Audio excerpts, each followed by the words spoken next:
Oh, hello. Hi, everybody. I am Jeremy Bloom. I'm the founder and chief mentor of OhHello.io. And I have three very special guests with us today. I have Emily, Michelle, and Natasha. We're starting on time. In the past, we've started these a few minutes late.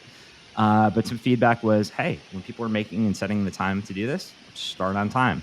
So part of the reason and rationale we're doing these are to give back, to provide mentorship, to provide education, further learning and development within the ecosystem of marketing, tech, sales, media. The list goes on and on. And something that a lot of folks have reached out about in terms of topics has been understanding what the hell is in-house marketing. What does that mean? What are the roles of in-house media? What's the roles of being an owner of that? So we put together an amazing panel, and we're going to keep this fresh. We're going to keep it light. We're going to invite people to jump in, and I'm going to be quiet. I'd like to go around the horn, and first and foremost, Natasha, if you can kindly introduce yourself.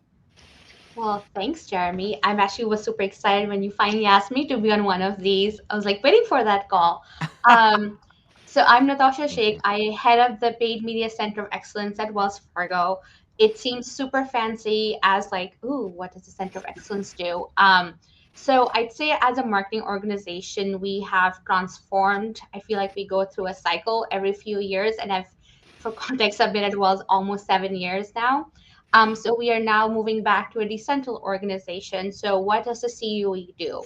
So because now we have marketing in different line of businesses or each business unit, we need someone to have oversight of the whole paid media strategy, where we buy, who our partners are, all for strategic efforts. So that all fun stuff is what I do.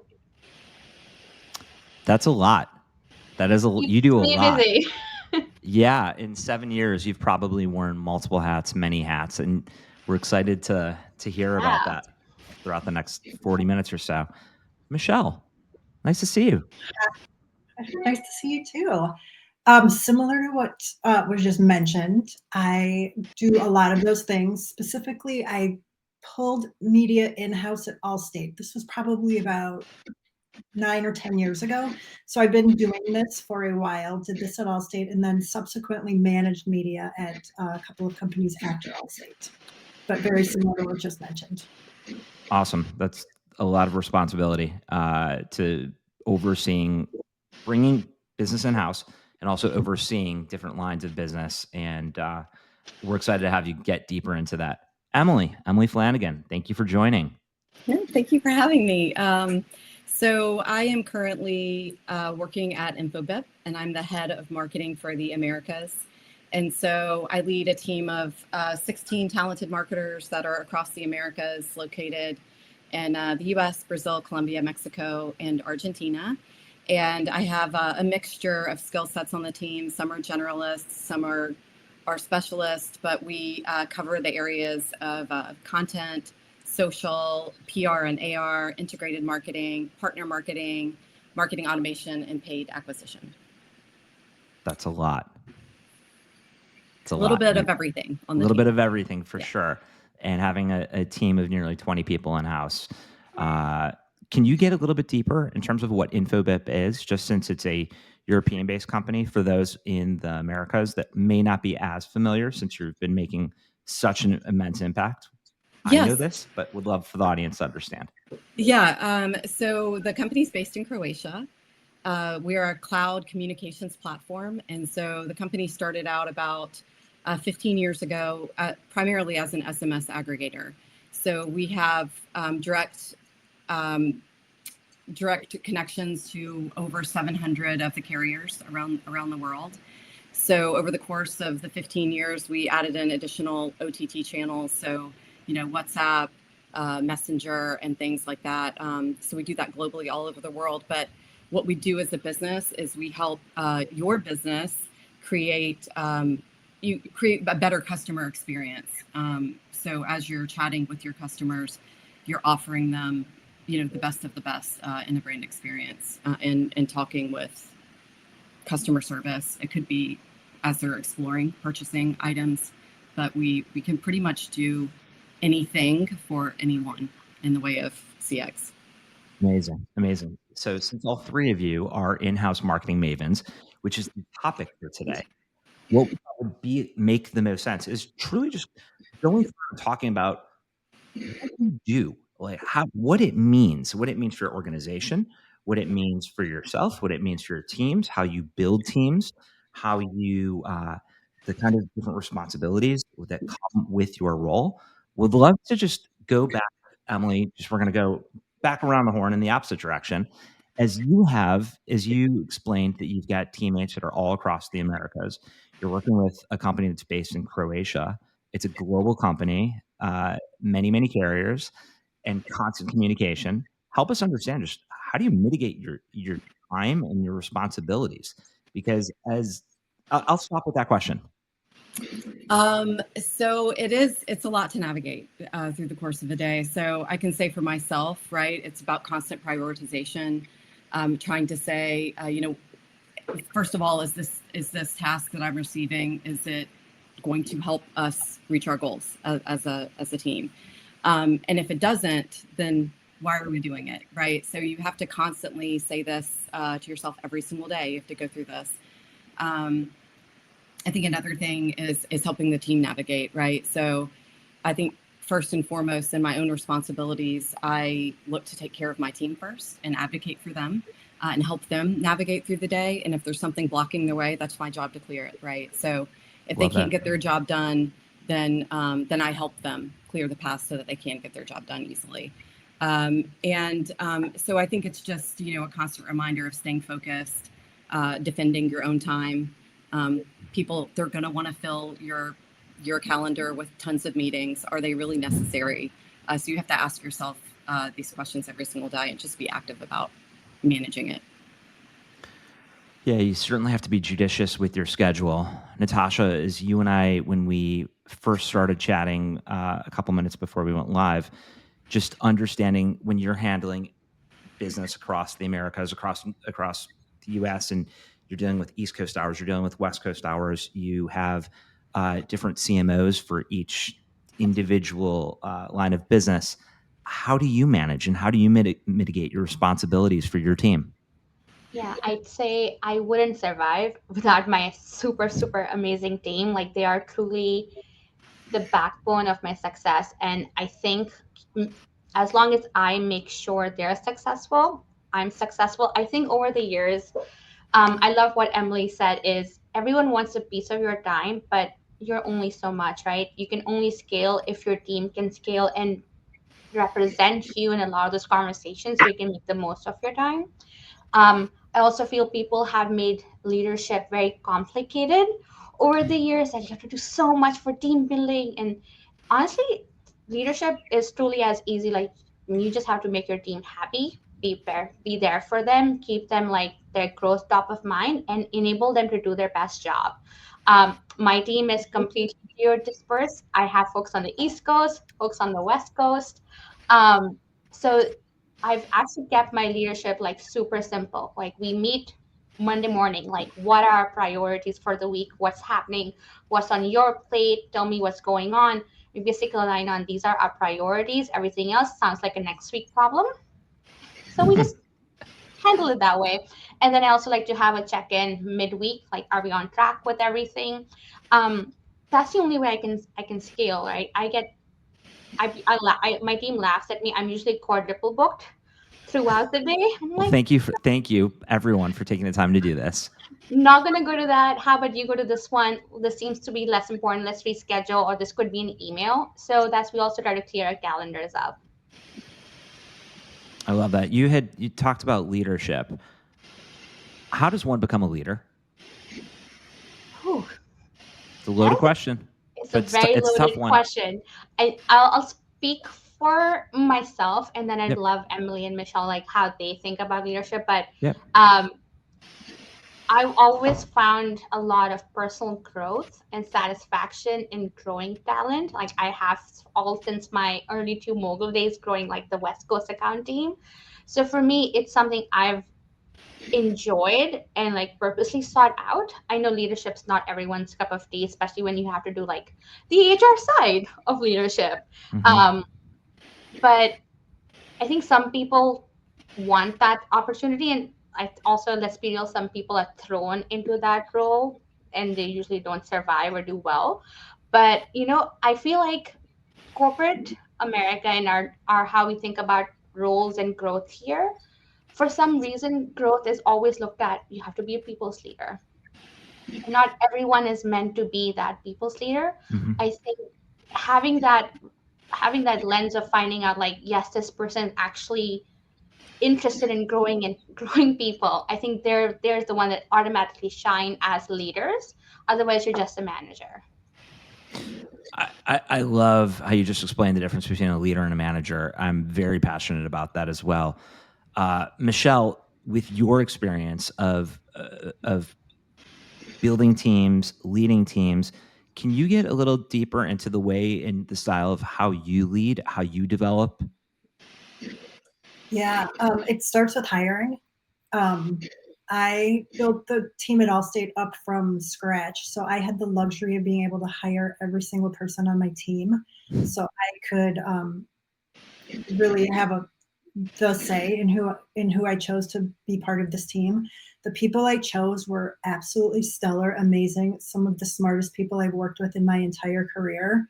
And part of leadership is empowering them to become leaders. So there could have been a temptation to me try to manage everybody and try to have day-to-day direct contact with everybody on my team, which was around a dozen people. But I found that empowering a few key people on my team to be my sort of in-betweens was really what unlocked success for us, was having those really, really strong delegates for me and my time. And I completely trusted them, and I knew they were doing the right thing for the business, and being able to stay in close contact with a few people versus everybody was very, very helpful. So a lot of delegation and trust. And it sounds like you curated a culture by being able to bring people starting from scratch versus many people within our industry is plural when they take on new roles. You don't know what you're getting yourself into. There might be some bad eggs, so to speak, or some eggs that might need to be hard boiled. With that said, Emily, what about you? Like when you go and you said you've got folks in Chile, you had mentioned all across the Americas, you'd mentioned, I believe you'd said Colombia.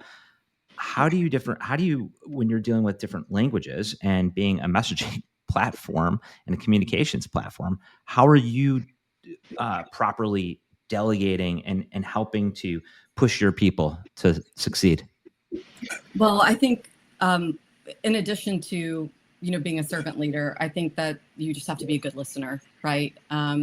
I think regardless of where people are at, even though you have the cultural, things that happen depending on where people are living, I think being a good listener is really important in leadership, so that people feel like they're being heard. You're advocating on their behalf when you need to. You get to understand them as a human being, that you're listening to maybe what they want out of their career, where they want to grow to, that you're helping to enable a growth path for them, and that you're working with them on that. And I think really, you'd mentioned something about team culture, and I feel like that's really important as well, right? Like just laughing together, knowing that we can depend on each other for things. And as Michelle had mentioned too, it's a huge bit of that is trust. Just trusting that, you can hand off something to your teammate, and they'll get it done. Or, just knowing that you can depend on the other parts of other people on your team. I think that's a big part of leadership as well. And honestly, also recognition, right? Totally. Like a job well Get done. deeper. I think Get that deeper on the matters a lot in recognition leadership. part. Yeah. Do what? Can you get a little deeper on the recognition part?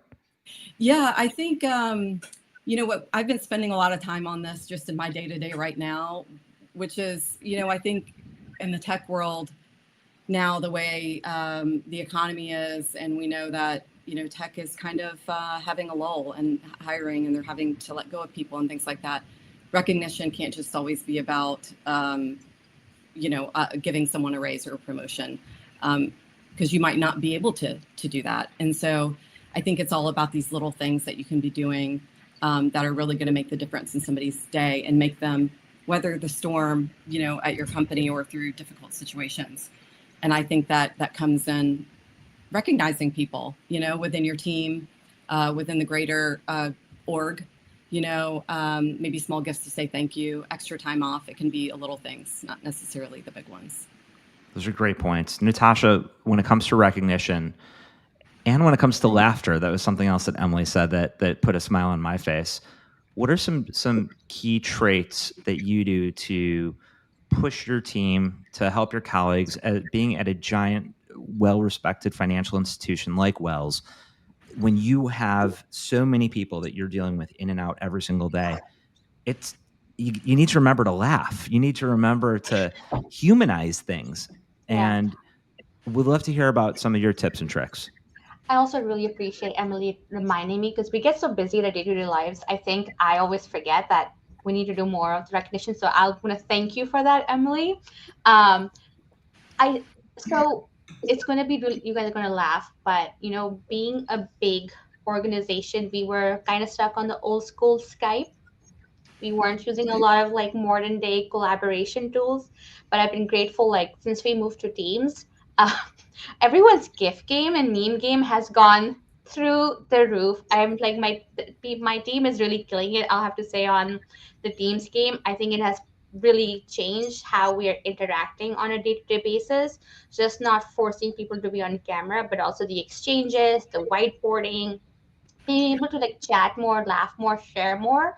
I think it's something, again, so small, but like gives that opportunity. I think my most frequently used GIF is that dumpster fire, where the dumpster is on fire, you're still in water and floating. Is probably the one I use the most in my day-to-day life, because that's how I feel almost every day. I think it goes a long way in just bringing like the human moments of us together, and also just reminding us that we're all here to work. We're all here to, our 9 to 5, but we also have lives outside, like what's happening in their lives, what big moments are they celebrating. Also being empathetic to someone who might be going through some challenging times in their personal life. I think if you are there for them, then I think it drives so much loyalty and appreciation for you as like a team leader. So your team actually reciprocates equally. I think that goes unnoticed quite a bit. So those are some things we are very, very aware of and try to keep mindful of. But one thing I will say Wells Fargo is really, really good about is formally recognizing employees. Like we have a whole recognition portal. They try to like make it a whole thing. We can send e-cards to any employee across the bank, like, thank you for being here on this project for me. And that actually goes up to your manager and your manager's manager, and everyone of the org can see like how you're being recognized even by your peers. Like every small thing, I think this goes a long way. Amazing. Yeah, recognition and empathy are really important aspects. Appreciate you pointing out some of the ways that Wells and you as a leader go and take on those feats. Michelle, when it comes to recognition and when it comes to hiring, promoting, help us understand a little bit more about just like how promotion cycles and retention cycles for the marketers that are watching, for the procurement teams that are watching, for the legal teams, for the media teams, for the partnership and agency folks that are watching. As we have seen, truly, depending on where you read, anywhere between 300 to 500,000 people that have been within the tech ecosystem, not currently employed. When you are running a team, operating a team, what can you do as a leader to help with those promotion cycles? Or if there's stagnation, like how do you help? Like how do you communicate when I'll keep it at that. I don't want to load too much on your plate in one question. So I will be honest, that was one of the biggest challenges I had with this team. It wasn't a huge team. And like I said, I had to kind of lay out what the structure of the team looked like. And very transparently, we pivoted that structure quite a few times. I will say it was really dynamic as we listened and learned what, became better at what we were doing. saw need to pivot and create new positions or move people around. But because it was a smaller team, there just was like, I couldn't compete with the promotion or the levels at an advertising agency where people can change accounts or move to a different department or move up more frequently. We just didn't have that luxury. So I will say that was a real struggle, and trying to keep people motivated and excited to keep learning and progressing without maybe necessarily having a new job title or a new box on an org chart to move into was definitely a challenge. So that's where a lot of that recognition and empowerment that came in. That was kind of the lever I had to incent people and keep them motivated, send them to training. That Allstate had a lot of training I could send people to. We also had a lot of what am I trying to say? Events and partner sort of. Oh my God, what is the word I'm looking for? Like Personal development too. Like Tube Mobile University was one that was a big incentive for people to go to. Totally. Yeah. Continued education, events where there was just networking and learning. And like Natasha was saying, the personal development where each teammate of yours, the harder they work, those that shine, the cream of the crop, get to attend those events. Whether it's going to a conference in Vegas or in Napa or in Manhattan, wherever it might be. Totally get it. That's the word I was struggling for. Conference. Emily, when you're overseeing a large marketing team and trying to continue to make an immense impact in the Americas when a company is established in Europe, help us understand how you delegate and how you divvy up all of the different products, vehicles, when you're talking about social versus display versus search versus events versus like, help us understand. And for those that are in sales, we've got a lot of sellers that are watching that constantly are going to be reaching out to heads of marketing. Like, what kind of advice would you give them based on these particular ways that you are slicing and dicing your time and responsibilities? Oh gosh. Okay, so that was a multifaceted question. Do you want me? I'll scale back. Let me take a step back. Okay. Understanding that you've got a lot on your plate, your team has a lot on your plate. When you're delegating amongst the different responsibilities, help us understand how you prioritize those responsibilities, and then we can get to the next question externally about sales. Right. Okay. So when it comes to prioritizing our initiatives, we have a planning that we do completely in lockstep with our revenue team. So and also completely in lockstep with our global marketing team. So first we understand, okay, what are the global revenue goals, right? What are we looking to do as a global organization? And then we take a look at what are we looking to do as a global marketing team together? And then we further start to segment the plan into what are the goals for North America? What are the goals for Latin America? And then we go to create our plan based on those goals in our regions here that we're responsible for in the Americas. And we try to stay to our plan. And I think that that's the most difficult part of it. Is that we try. Is navigating the day-to-day, because look, we have a team of we have so many amazing skill sets, and I think that we get a lot of tasks and asks of us that aren't on the plan, and so we have to learn to get together as a marketing team to diplomatically say no. It's hard to say no to the team when they're asking you to do something, but you have to keep the goals in mind first and foremost, and so and not take on too much. And that's something we continue to navigate as a team. And so we just recently got assigned an agile coach to help us work through this capacity problem, and just keep, like I said, on track with the things you're supposed to be doing, and then you keep a backlog. And so we're learning to be better at this day to day. Great answer. Thank you for being able to parse together my discombobulated question. The follow-up question would be, because you are a B2B SaaS platform and understanding what InfoBip does, when you have a myriad of different sellers reaching out to your team, how do you basically defend and reserve your time, your team's time? And then how do you also decide, this wasn't necessarily on plan, but this is something that we're intrigued about, we want to learn more? Yeah. So I'm sure everyone here on the call and people listening, they get an onslaught of the sales emails. Of course. Yeah. And I really feel terrible that there's somebody out there trying to do their sales job, and I can't answer all of them, right? So, and the same thing with my team. So I eyeball the ones that look interesting for us, either to contribute to our current plan, or like you said, they just look really interesting and irresistible.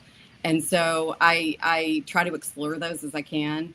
I encourage my team to do that as well, because like you said, you never know when something cool might come up. I got one of these the other day, and I have this little thing underneath my desk, and look, I'll show you. Who can turn this down? It's a printed brochure with a digital video screen in the middle of it. So I stopped what I was doing that day, asked the guy, tell me more about this, right? So there are those things that come up, but at the end of the day, if it's something that's like super complex, it's a platform where we're going to have to do a data integration, we're going to have to go through, security and privacy review, I kind of back burner those for a period of time where I know I have the time to commit to that exploration. But I do have an ongoing list, right, of the things that are cool, just to reference back. So when the time comes for that one thing, I have the list. I love that. Natasha, how about you? I do something very similar to what Emily does. Like, my email's blown up, so I kind of feel bad that I actually don't respond to 90% of the salespeople reaching out. And I've been in sales; I know how hard it is. So I apologize for anyone on sales who's hearing this. I have a lot of empathy and appreciation for how difficult that your jobs are. But they come very tone deaf, if I'm going to be honest. Everyone gets that generic sales pitch. Hey, I came across your profile. Our business is insert name of company is going to solve all your problems. I'm like, you don't even know half my problems. So if I were a seller, I would advise them, like, see what you can find out about a business. Like, I had someone who reached out to me this morning and thought Wells Fargo is a media agency and was telling me, how do we make your agency better? I'm like, clearly you have no idea what we do. But if you ever see someone that's super interesting, I do, because I know my team spans a lot of different disciplines. We span measurement, data, paid, enterprise partnerships. I'll send it to the right team. People on my team's like, hey, what do you guys think? If like we do a pulse check, if they're like, yeah, this seems interesting, then we'll like reach out and give them a meeting. If like it's unanimous, maybe not so much, or I know what it is, not interested, then unfortunately we won't entertain that cold call. Sure. What do you do to stay sharp and to stay ahead of the curve? Like, because of all of those different formats of media that you just mentioned, and the different teams that you manage and the responsibilities that come with it, there's a lot going on in our industry. There's so much innovation. Like, what are some tips and tricks? Like, what's the Natasha playbook? I don't have a lot of time to go to a lot of the conferences where like what's happening, but I do encourage people to read a lot. Like, what I've done is I've bought a lot of like these research company subscriptions for all the employees, everyone in marketing. There's so many good resources. The ANA is phenomenal. Business Insider, Insider Intelligence, actually really, really good research. And we have our own research teams. If you can find the time to just get those summaries, hit your inbox, scan what's important, read more about them, I think that's where I found the most value for myself as a marketer, like keeping in touch with what's exciting and what's new. And I think for everyone in media, privacy is our biggest challenge. And if you're not reading all the regulations and those fun 30-page documents on all the new laws that are going to make marketing more hard, you're doing yourself a disservice. Your privacy legal counterpart needs to be your best friend. Like, I'm literally taking my privacy legal to my next conference with me because it's all about regulations and what we can and cannot do. I'm glad that you mentioned regulations, because having 3 different people, 3 different executives and experts within our ecosystem, financial services, insurance, B2B SaaS, but also because handling different countries, different areas, there's a lot of different levels of regulation and privacy taking place, obviously, within our ecosystem. How do you team up with your colleagues? Like, how do they might have a more data centric mindset, or they might have a more legal skew. What do you do to complement one and each other? I think it's honestly partnership. I'm gonna just knock on wood that I have been blessed with a lot of really good partners within the privacy legal and just privacy space who are willing to help us understand, like, all right, this is the letter of the law, but what do you do, and how do we find like what fits and what makes sense without just going across the board. Sorry, I just saw Matt Rustine's comment and it's making me laugh. It's just I think you just have to build that relationship and partnership. It does not happen overnight, and oftentimes you will have a partner who knows nothing about your space, but what are you going to do about it to like bridge that gap? That's great. That's a really good way to explain it. We've got a myriad of different questions coming up, which is awesome, because we've been going for about 32 minutes, and we want to be able to open this up to those that are watching. So Matthew Rutstein just asked, with travel and experiences coming back into play post-COVID, what do you want to learn or experience? Like, what excites you? And I think this is for everybody, just because obviously we're not just sitting. Well, I suppose it looks like 3 of us might be working from home right now, and one of us might be at an office. But we're coming and going. We're not sitting stagnant. What excites you guys about what opportunities? Jumping on planes, jumping on trains, jumping in cars. People. People. Even though I'm in an office, I'm basically the only employee in marketing in all of Nevada. So that it's no different than working from home. I really love meeting my people, teams, coworkers, peers, people who I haven't seen from other lives. Matt, I just saw a couple of months ago at Adobe's conference. So it's always the people that excite me, because you always forget how much you learn from your peers and team members, and how much like there's so much of knowledge share happening just in casual conversations. I think that's probably what I miss the most. Emily, Michelle, how about you? Yep, I love going to conferences and meeting peers and picking people's brains, talking about what they're doing, what's exciting them, what boundaries are they pushing right now, what technologies are they excited about. And I always came back from those conferences with a long list of follow-ups, of articles to read, of areas to go investigate further. That's what I loved, just kind of that sharing of ideas and really playing off each other. Emily, kicking it to you. Yeah, I have to say it's the same, right? It's getting out of the office. My coworkers right now in this office are dogs. They're not like the most collaborative in the world. So I really love being around, my team, and I get the opportunity to be able to travel internationally for that. So it's really about, being introduced to their cultures. They're, constantly like, here, drink this, eat this. I get to see where they get to hang out, when they're not at work. So it's the moments like that I really love. And then, I am a nerd for industry conferences. I do love meeting other people. I like the actionable takeaways, the notebook filled with ideas as well. I come back from the conference, I'm looking at it and I think, ooh, we should do this, or, ooh, I'm going to talk to the team to see if we can explore this. And I think that's the fun stuff.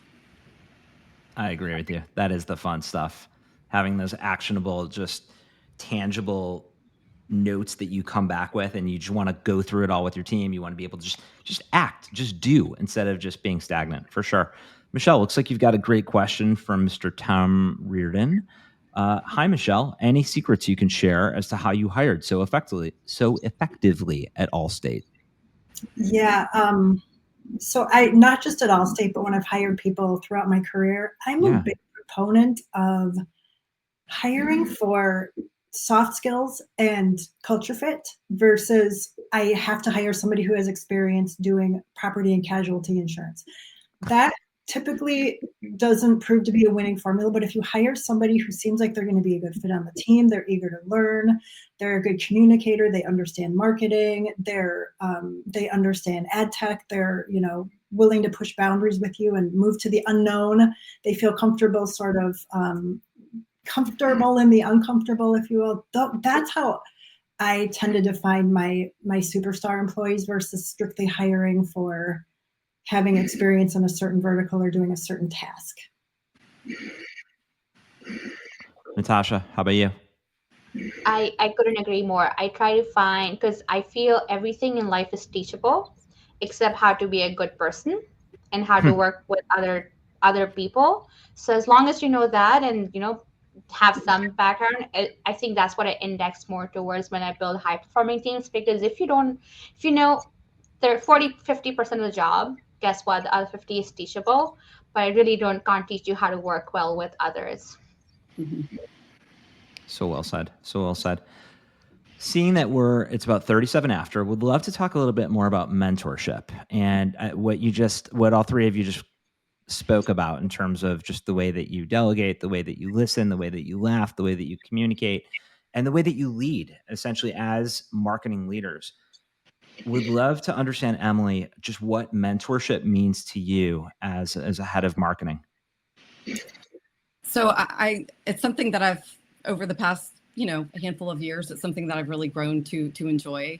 I feel that when you're earlier in your career, or maybe you're a specialist, right, and you're wanting to learn about other areas of the business or learn about other skill sets, I think being able to guide people with your own experiences so that it maybe can inform their path and their choices that they go to make. Like I feel like that's a really valuable thing to convey to people.